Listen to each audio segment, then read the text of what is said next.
The wedding is a trap. We're going to mix drugs into the champagne and put Elizabeth to sleep.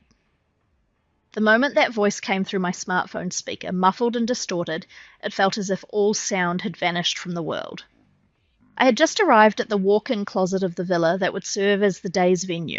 I thought I only had to put the final touches to complete my look, chosen to match the pure white dress. It was my younger sister Lauren's wedding.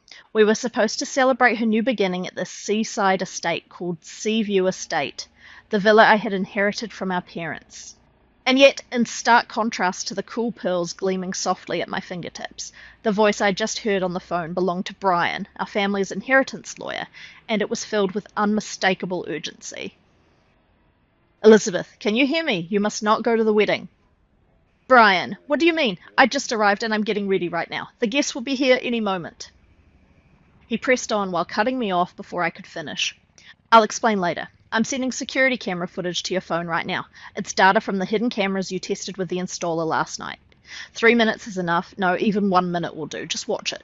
The sheer abnormality of his tone made my breath catch in my throat. Brian was a man so composed and unflappable that my father had once referred to him as my keeper of the vault. And that very man was issuing a warning with desperation etched into his voice. The call ended, and at the exact same moment, the notification sound of a new message rang out. Attached was a single video file. What appeared on the screen was the familiar living room of my villa. The gentle glow of the fireplace bathed an expensive leather sofa in warm light. Sitting there were Lauren's fiancé, Kevin, dressed in a pristine white tuxedo, and Lauren herself, radiant in her wedding dress. The two of them were leaning close together, clinking their glasses and laughing. They looked exactly like lovers standing at the very peak of happiness. But the moment Kevin opened his mouth, the footage twisted into a nightmare. Are you sure this is really going to work? What if she starts to suspect something? Lauren smiled dreamily and lifted her hand to cup Kevin's cheek. There's nothing to worry about. My dear sister trusts her family completely. There's no way she would ever doubt the celebratory champagne I hand her. One sip and she'll sink into a deep sleep. When she wakes up, she'll be in a quiet room with iron bars on the windows. Their laughter echoed throughout the living room. The smartphone screen went dark, and the cheerful music drifting in from the living room seeped into my ears, clinging there like the background music of hell. Just then there was a soft knock on the closet door. It was Brian. He had slipped in through the back entrance, careful not to be seen by anyone. When I opened the door, he took one look at my face and seemed to understand everything without a word. In his arms, he was holding a thick binder. There's no time, Elizabeth. Before they carry out their plan, there are things you absolutely need to know. The binder was placed on the heavy desk in the study, and he opened it to the very first page. It was densely covered with printouts of Lauren's social media pages, a full year's worth of records documenting her perfect daily life, a year during which I had been so busy with work that I had barely paid her any attention at all. But what Brian pointed to were not glamorous photos of parties or celebrations. Read this. It was a long post Lauren had uploaded half a year earlier, written entirely about me. I'm worried about my sister Elizabeth. Lately, she becomes furious over the smallest things and hurls cruel words at me. It pains me to share parts of the messages she has sent me, but please tell me how I can help her. What was attached were screenshots that were presented as chat logs between her and me. However, the abusive language written there was made up of words I'd never typed even once. They were carefully fabricated, false conversation records. This isn't all, Brian said quietly as he turned the page. Next came posts that subtly suggested rumours claiming that I had been asking our mutual friends for large sums of money as loans.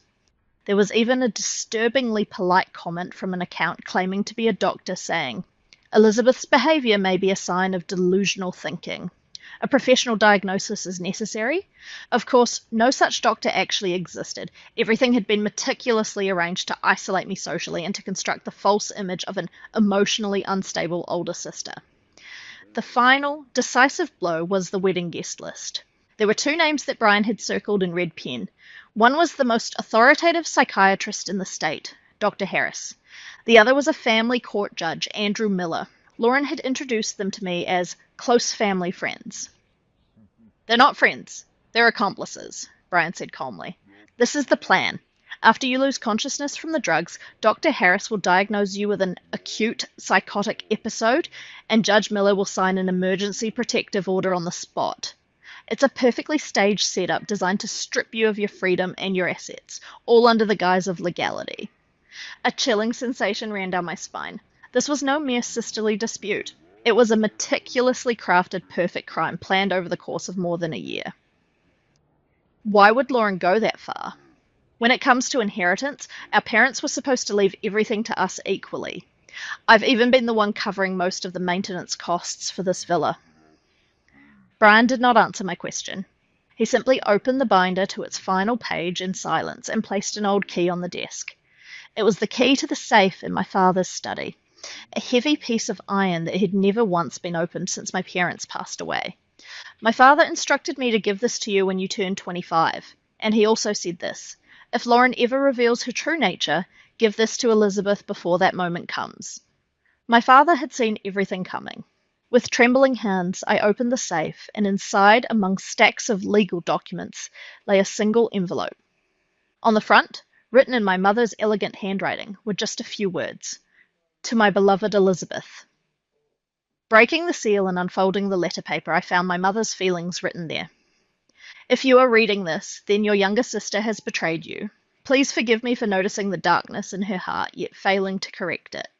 Lauren has discovered the true value of our family's real inheritance. My mother's letter revealed a shocking truth. This Seaview estate was not merely a luxurious seaside mansion. Following the instructions in the letter, I pressed the hidden switch inside the fireplace in the study, and a section of the wall slid open silently, revealing a spiral staircase leading underground. Beyond it spread a space like a private museum, where temperature and humidity were perfectly controlled. There, quietly resting, were Impressionist paintings and Renaissance sculptures of the kind I had only ever seen in history textbooks. Their estimated value was $18 million. The letter ended with these words: Lauren knows about the existence of this collection. She intends to eliminate you, obtain full ownership of this villa, and keep everything for herself. This inheritance is not meant to be turned into money. It exists to protect our family's history and pride. Elizabeth, you must never hand it over to her. Lauren's wedding had been a grand pretext to secure permanent access to this villa. Clutching my mother's letter tightly, I slowly raised my head. Brian, I won't run away. I'm going to fight. I told him this when we returned to the study.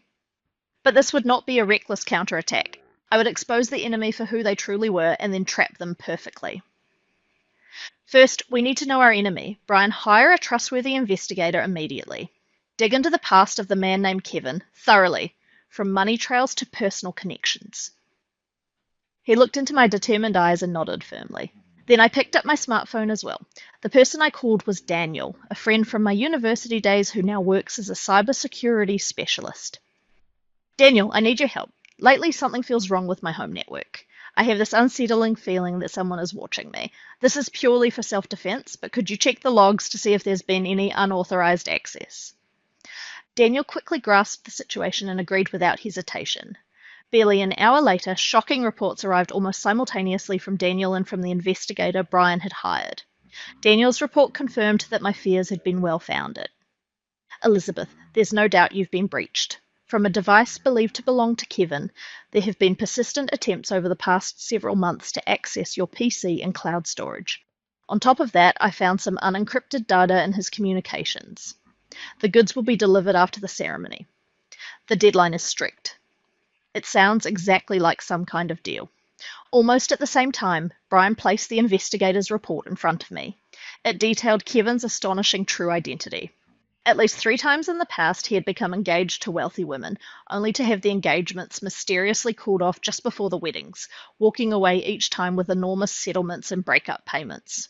He was, without a doubt, a professional marriage con artist. The report even included copies of what were labelled strategy files, in which his target's financial situations and psychological vulnerabilities had been analysed in meticulous detail. In my file, written in red, were the notes: exploit her inferiority complex toward her sister, and take advantage of her loneliness following the death of her parents. I whispered, my breath catching in my throat. This isn't just about money. There's an organised, large-scale fraud operation behind this, backed by an international art theft ring. Brian, contact the FBI immediately. This is beyond what we can handle ourselves. 30 minutes later, the person who appeared beyond the heavy doors of the study was Special Agent Jonathan Reed of the FBI's Art Crime Team. He was an old friend of Brian's, and his eyes carried the sharp, penetrating light that only years of experience could produce. I've heard the outline from Brian. This isn't a simple attempted fraud. It closely resembles the movements of the international art theft ring known as Prometheus, which we've been tracking for several years now. The documents Agent Reed spread out contained information on con artists who targeted artworks using methods strikingly similar to Kevin's. Behind every case, the shadow of Prometheus loomed. This is how they operate. First, they create fractures within the target's family and isolate them psychologically. Then, through legal means, they seize control over the target's assets. Once the desired artworks are secured, the original owner conveniently disappears through an accident or a vanishing. You are dangerously close to becoming their next victim. Agent Reed then revealed another shocking fact. According to our intelligence network, Prometheus sets a strict payment deadline with buyers of 48 hours after the wedding. Lauren and the others are in a position where they can't back out. If they fail, they risk being erased by the organization itself. The enemy's impatience was making them bold and careless. That recklessness was our greatest opportunity. At that point, Brian added new information as supporting evidence. We've also obtained a concerning statement from Ben, the gardener who has worked for this household for many years. He claims that several weeks ago he witnessed Lauren and Kevin conducting some kind of transaction late at night in the garden with unfamiliar men. It was most likely the drugs they planned to use. This testimony became a powerful piece of evidence confirming that their plan had been in motion for quite some time. Then I placed my final trump card on the table. Actually, I found this by accident in Lauren's room. It was a diary, expertly written in an imitation of my handwriting.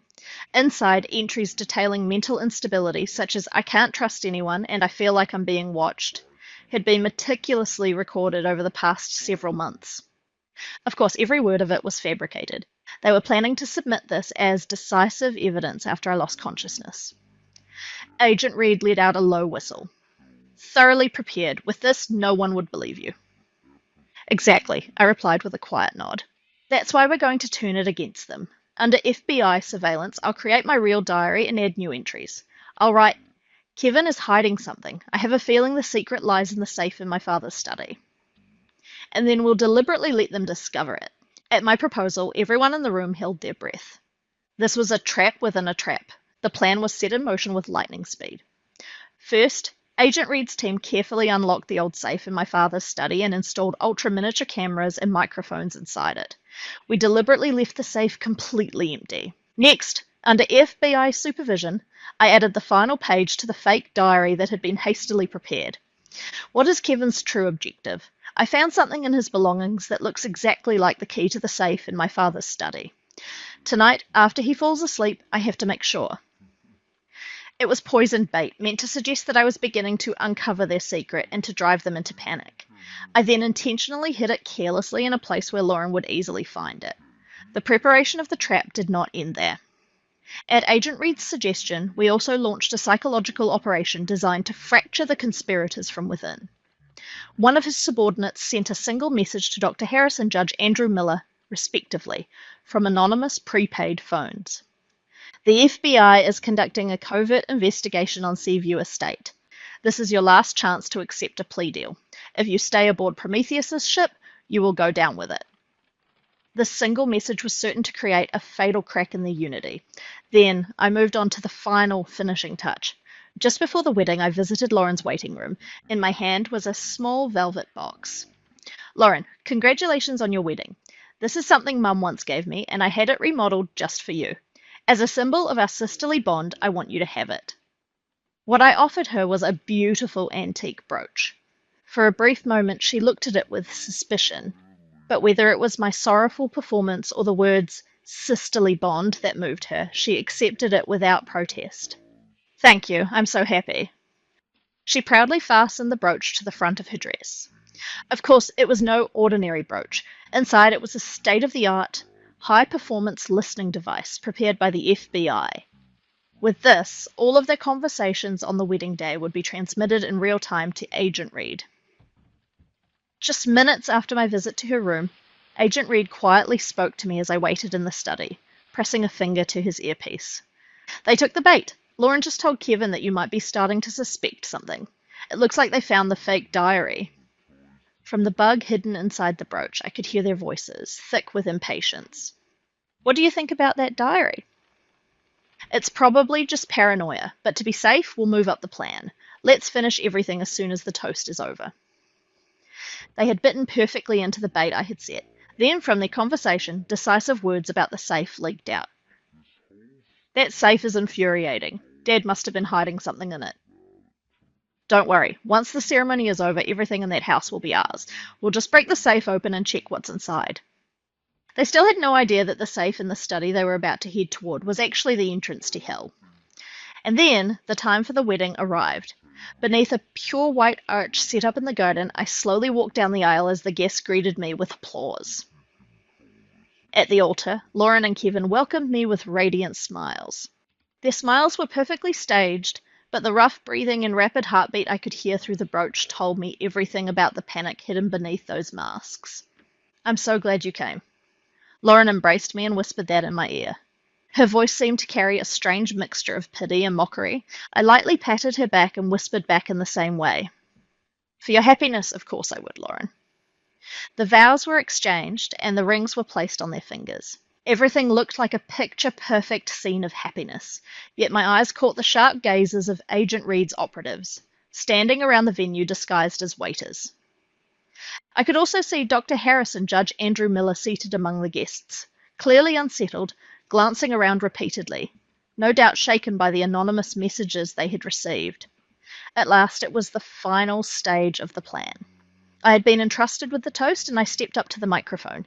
The guests' warm gazes focused on me. I delivered the speech I had prepared flawlessly. Memories of Lauren from our childhood and heartfelt words wishing for her happiness. Because most of it was true, my voice never wavered. As the speech ended, Lauren gave a signal, and Sophia, the catering manager, approached, carrying a special champagne bottle on a silver tray. It was a 1928 vintage, the finest bottle our father had left behind. I saved this especially for you. Lauren held out a glass to me as she said this. At the very moment I reached out to take it, just as planned, I staggered slightly and pressed a hand to my forehead. I'm sorry, I feel a little dizzy. With those faint words, I slowly collapsed onto a nearby sofa. The entire venue fell silent in an instant. Elizabeth. Brian rushed over, supporting my shoulders with concern. I did not miss the brief flash of panic that crossed Lauren's and Kevin's faces. To them, this must have looked like the perfect opportunity to accelerate their plan. It's all right. The tension of the ceremony must have finally caught up with you. Lauren crafted a perfectly worried expression and knelt down beside me. Come on, just take one sip. It's Dad's celebratory toast. Once you drink this, you'll feel better for sure. This fleeting moment of confusion was everything for us. For a few brief seconds, Brian pretended to tend to me, deliberately drawing Lauren's and Kevin's attention toward us. In that opening, Sophia, the catering manager who was working in coordination with the FBI, performed what looked like sleight of hand on the silver tray. She slipped the drug-laced glass I was supposed to drink beneath the tray and smoothly replaced it with harmless sparkling wine prepared in advance. Then she switched only the glasses that Lauren and Kevin were about to take, making sure they were the ones filled with the real drugged champagne. It all happened in the blink of an eye. Pretending to tremble, I slowly accepted the glass Lauren handed to me. Lauren and Kevin also picked up their own glasses. The three glasses clinked together with a dry, sharp sound. In their eyes, I saw absolute confidence in their victory. I merely brought the glass to my lips and hardly drank at all. Lauren and Kevin, however, drained theirs in one gulp, as if savouring the nectar of a celebration. After confirming that they had emptied their glasses, I prepared to give the signal. At that moment, I saw Kevin's face turn slightly pale. Loosening his tie, he tilted his head in confusion. I suddenly feel really sleepy. His words gradually began to slur. Beside him, Lauren stared into space with unfocused eyes and swayed unsteadily. Yeah, me too. Why? She probably never understood what was happening until the very end. It would never have crossed her mind that the poison she had prepared was coursing through her own body. As the guests began to murmur, Lauren finally collapsed onto the sofa, and Kevin too crumpled helplessly onto the lawn. A perfect silence fell over the garden. I slowly stood up and gently let the white silk handkerchief I had been holding slip from my hand. The instant the white handkerchief fluttered down onto the grass, those who had been playing the roles of flawless waiters and quiet guests moved all at once. What appeared from beneath their jackets were FBI badges and firearms secured in holsters. FBI, nobody move. The venue plunged into panic in an instant, but the strong-built agents quickly secured the area and began guiding the guests to safety. At the centre of the chaos, Lauren and Kevin lay unconscious, limp as puppets whose strings had been cut. Agent Jonathan Reed knelt beside the fallen pair and called over the medical team. Conduct drug tests immediately.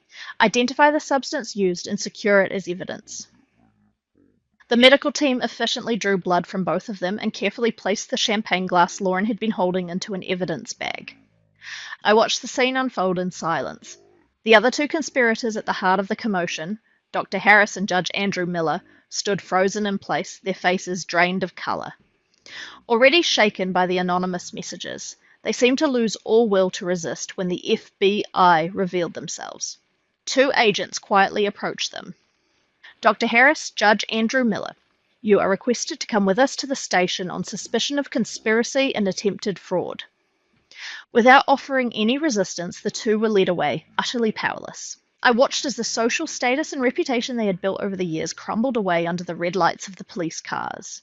With the guests evacuated and only the agents remaining, the garden felt like a place after a storm had passed. Brian came to my side and gently draped a blanket over my shoulders. It's over, Elizabeth. His voice was filled with relief and quiet compassion. I nodded slowly. Yes, but the real beginning starts now. The distant sound of sirens became the only wedding bells for the ceremony Lauren had dreamed of. The perfect trap she had designed was executed without the slightest deviation. With one exception, the one caught in the trap was not me, but her herself. The first thing Lauren and Kevin saw when they regained consciousness was not a warm bedroom, but the cold walls of an FBI interrogation room. The results of the drug tests detected a powerful tranquilizer in their systems, confirming the charge of attempted murder. But that was not all Agent Reed placed before them. There was evidence of the marriage scams Kevin had carried out repeatedly in the past. The contracts documenting the sale of artworks made with Prometheus, and every raw, unfiltered conversation recorded by the brooch pinned to Lauren's dress. There's nowhere left to run. Agent Reed delivered the words calmly. Cornered, Kevin betrayed Lauren without hesitation and tried to shift all the blame onto her. I was just following her orders. She planned everything. She was blinded by money? At that ugly betrayal, Lauren's face twisted as she screamed hysterically. There was no trace left of the refined young lady she once pretended to be. But what delivered the final blow was yet another trap we had prepared. A video appeared on the monitor in the interrogation room. It was footage from the hidden camera installed in the safe in my father's study. Just hours before the wedding, the two of them, provoked by the fake diary, were clearly shown sneaking into the study. Where's the key? That woman must have hidden it somewhere. Calm down. Once the ceremony is over, everything will be ours. We can just smash open a metal box like this. That's right. You're right. Everything in this house, those paintings too, will be mine when Elizabeth is gone. The conversation, steeped in hatred and sworn resolve to erase my existence. It became irrefutable proof of their intent to kill. The moment that footage began to play, the two of them fell completely silent. At last, they understood that they themselves had been made to dance perfectly in the palm of my hand. The fake diary they had prepared in order to frame me ended up tightening the noose around their own necks. In the subsequent investigation, the buyers connected to Prometheus were also identified, and the organisation suffered a devastating blow.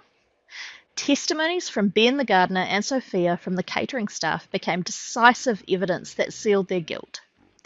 After everything was over, Agent Jonathan Reed came to commend me.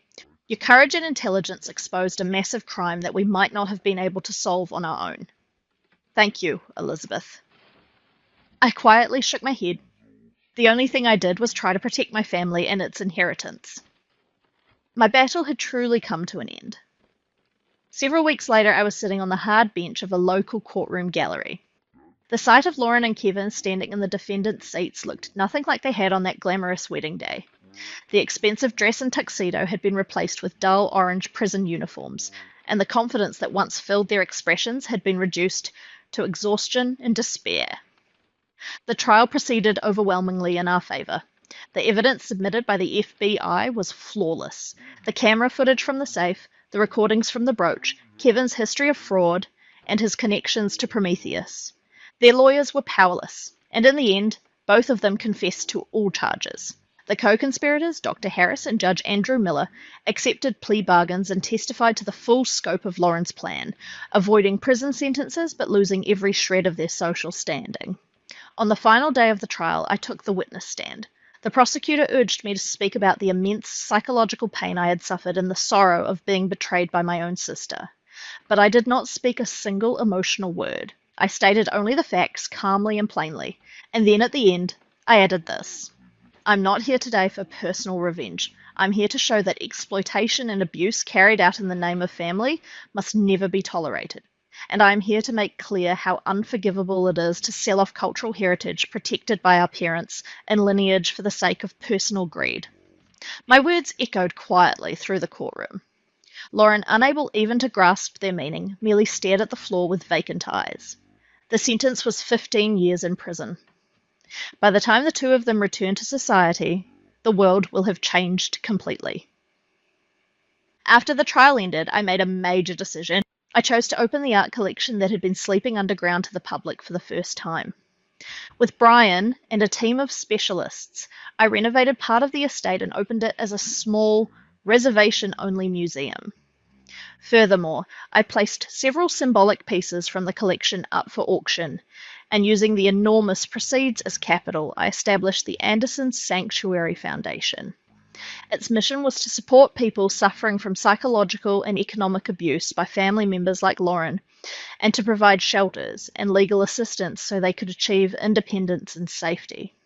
The Seaview estate, once wrapped in silence and loneliness, is now filled with gentle laughter and the presence of people brimming with hope. The cottages built on the grounds of the estate had become safe havens where those protected by the foundation could heal their emotional wounds and take their first steps toward new lives. This afternoon as well, a writing workshop hosted by Sarah, a former journalist, is being held on the garden lawn. The sight of women trying to overcome their pasts by putting their experiences into words was more beautiful than anything else. Lauren and Kevin continue to quietly serve their time in prison. There has been no contact from them, and there never will be again. I do not hate them, nor have I forgiven them. I simply no longer care. There is something I have learned over these past 5 years. Family is not defined by blood alone. It is a bond of the soul, formed by mutual respect and sustained through honesty and support for one another.